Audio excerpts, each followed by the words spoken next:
Hi hello నమస్తే welcome to our YouTube channel ఆరు హేత్రి creations. ఇలా అయితే ఆ రోజు థర్స్డే బాబాకి అయితే గురు పౌర్ణమి వచ్చింది. యాక్చువల్గా అయితే గురు పౌర్ణమి మామూలుగా ఒక్కోసారి థర్స్డే భజన ఉన్నప్పుడు కాకుండా ఫ్రైడే అలా వచ్చేదనమాట. థర్స్డే భజన జరిగిన తర్వాత మళ్ళీ మరుసటి రోజు మళ్ళీ ఇలా అయితే చేయాల్సి వచ్చేది.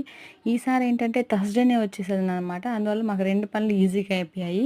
ఇలా అయితే మేము గురు పౌర్ణమికి ప్రతి ఇయర్ అయితే బాబాని ఇలా రెడీ చేసి గ్రాండ్‌గా చేసుకుంటామనమాట. చూడండి బాబానైతే మేము ఇలా రెడీ చేసామనమాట. ఇది ఆ పూలమాల అయితే మేము ఇంట్లోనే అక్కడ బయటకు కుట్టించామనమాట. అంటే గుండు మల్లెలు తీసుకొనొచ్చి అలా బాబా కోసం ప్రత్యేకంగా అయితే మాలలాగా అల్లిచ్చామనమాట. ఇలా డెకరేట్ చేసి ఊరంతా బాబాని పల్లకీలో మన ఇంట్లో వాళ్ళు గానీ, బయట వాళ్ళు గానీ బాబాని మోస్తూ బాబా సేవలో పాల్గొంటారనమాట. అలా పాల్గొనడం కూడా మనకొక అదృష్టమే అనమాట. ఇలా ఇంట్లో అయితే ఇలా బాబాకి అది మన అయ్యప్ప స్వామికి చేస్తాం గదా! అలా అయితే ఇంట్లోనే సాయిబాబాకి అలా ఇల్లులాగా అది అలా కట్టించామనమాట. అండ్ ఏంటంటే మధ్యలో సాయి అని వచ్చేలాగా అండ్ పండరి భజన కూడా ఇందులో యాడ్ చేసామనమాట. ఇలా అయితే మా భజన కంప్లీట్ అయింది. ఈ వీడియో మీకు అందరికీ నచ్చినట్లయితే లైక్ చేయండి, షేర్ చేయండి, సబ్స్క్రైబ్ చేసుకోండి. ఆరు హెత్వి క్రియేషన్స్.